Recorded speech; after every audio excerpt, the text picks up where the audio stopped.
It's very delightful for me to see kids open up to their writing and using it as a form of expression. And how I even got involved in writing for children. I was working as a medical writer for a children's hospital, and that's where I met my husband.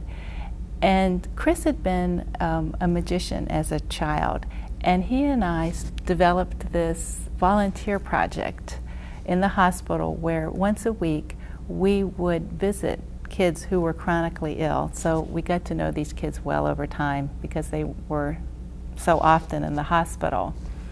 And we would make it very playful, but we would, Chris would involve the kids through magic, and we'd talk to them about, you know, their experiences in the hospital and their families and things like that, and you know, help them to write a poem or a story. And for many of those kids, that was their one form of expression. You know, they were in the hospital constantly. They couldn't scream, they couldn't run around, they couldn't get angry and hit things because they might hurt themselves.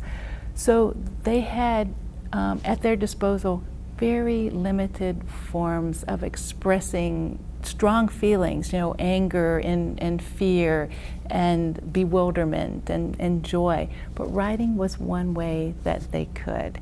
And it was actually working with those kids and, you know, just admiring their courage and and liking their playfulness and their sassiness, then I decided, well, I might like to try writing for children.